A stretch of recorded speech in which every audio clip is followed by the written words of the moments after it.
السلام عليكم صديقاتي، مرحبا بكم معايا في فيديو جديد ووصفه جديده.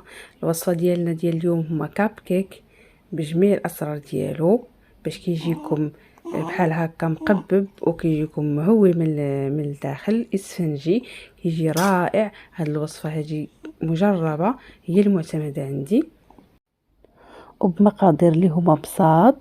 كنحصلوا على هاد لي كاب كيك بحال اللي كيتباعوا في المحلبات اولا في المحلات، يعني كيجي رائع كيف ما كتشوفوا ما شاء الله اسفنجي. تبعوا معايا لا فيديو حتى الاخير باش نعطيكم المقادير والطريقه مضبوطه. بسم الله. في واحد لوفول رشيشه ديال الملح كيف العاده لتصحيح الذوق. كنحتاجوا بيضه واحده بدرجه حراره المطبخ. كنوضعوا هذيك البيضه في هذا اللوفول وكنضيفوا ليها كاس الا ربع ديال السكر حبيبات اولا سكر سنيده. غنضيف ساشي ديال سكر فانيلا للتنسيم. ممكن تستعملوا الفانيلا السائله ولا ساشي ديال الفانيلا اللي متواجد عندكم.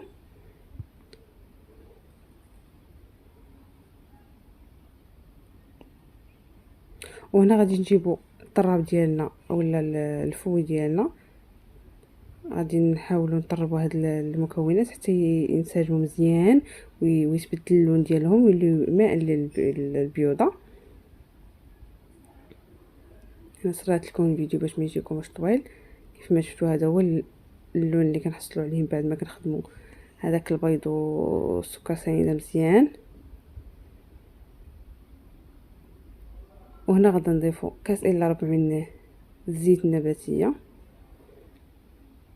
غنضيفوه بالتدريج وحنا كنطربوه وحنا كنضيفوه في الزيت حتى يدخل لنا مزيان في هذوك المكونات كيف ما كتشوفوا. تبعوا معايا الطريقه كيف ما عطيتها لكم بالتدقيق باش يجيوكم هاد كاب كيك مزيانين. وهنا غادي نحتاجوا واحد الياغورت، انا استعملته بالنكهه ديال الفريز، تقدروا تستعملوا بالنكهه ديال الفاني او الموز اللي متواجد عندكم.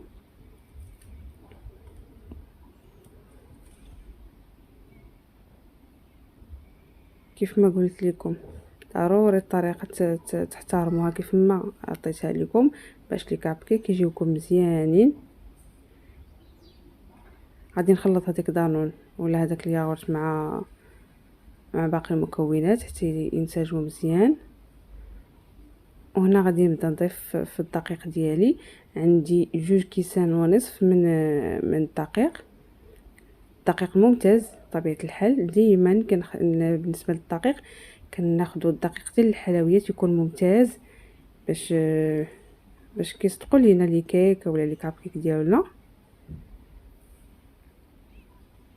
انا ضفت نصف الكميه ديال الدقيق، غنبقى نضيف فيه بالتدريج. راه ماشي هادو هما المقادير كاملين، راه باقي ليا غنضيف زعما السوائل في الاخير. عندي 2 خمارات حمرين اللي حتى هما غادي نغرب لهم باش ما يعطونيش هذوك الكويرات ولا دوك الحبيبات في العجين ديالي. وغادي نضيف كذلك الدقيق المتبقي اللي عندي وغادي نخلط. هنا غادي ندير واحد القشره ديال الحامض، انا ضفت حتى الاخير باش كتبقى ديك النسمه ديالها مزيانه مجهده. شفتوا القوام ديال العجين كيفاش كيولي؟ انا ماشي هذا هو القوام الاخير اللي غادي نحصل عليه، مازال كيف ما قلت لكم غنضيف الحليب في الاخير. هذاك هو السر اللي كيعطي الكاب كيك، كيعطي هذيك كيجي اسفنجي وكيجي مهوي من الداخل. هنا عندي كأس من الحليب اللي غليته مزيان كيف ما كتشوفوا معايا. كنضيفوا العجين هو ساخن، انا سقط عليا لا فيديو ما بانش لكم ملي كنت كنخلطو. المهم هذا هو القوام اللي كنحصلوا عليه ملي كنخلطوا هذاك الحليب اللي ساخن مع داك الخليط الاول. وهنا بقات لينا معلقه ديال الخل حتى هي كتعاوننا داك الكاب كيفاش كيجي مهوي وكيجي خفيف. صافي هنا غنجيب واحد السباتيل، غادي ندخل داك الخل في العجين بهذا الشكل هذا.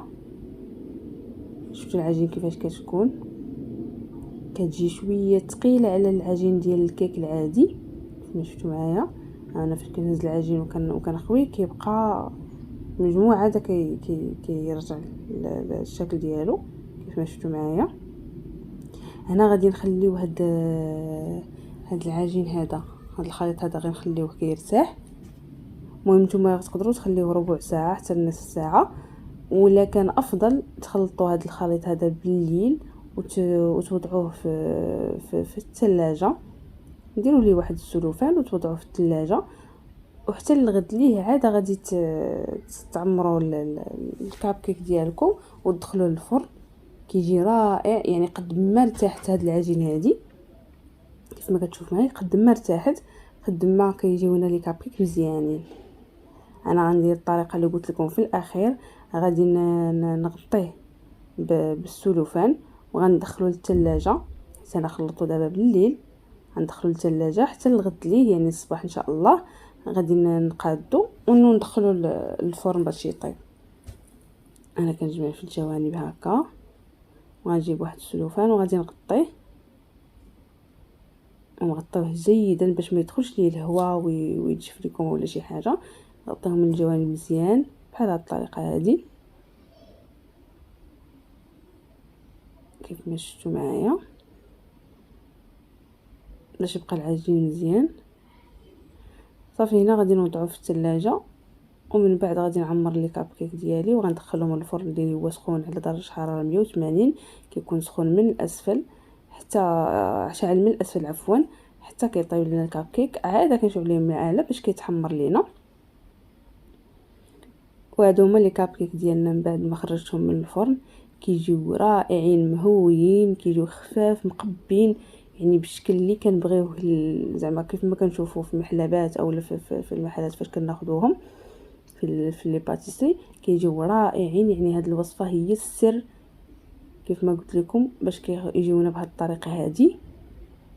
الصراحه ما كتشبعيش منهم، والوليدات الصغار كيعجبوهم سيرتو الا زينتيهم بهذا الشكل هذا. انا زينتهم بالقليل من السكر من الفوق، وحدين زوقتهم بالبيبي الشوكولا، يعني على حسب الذوق ديالكم. انا نحل معكم وحده باش تشوفوا كيفاش كتجي مهويه من الداخل ما شاء الله. وكانت هذه هي الوصفه ديالنا ديال اليوم حبيباتي. نتلاقاو ان شاء الله في فيديو جديد ووصفه جديده. مع السلامه.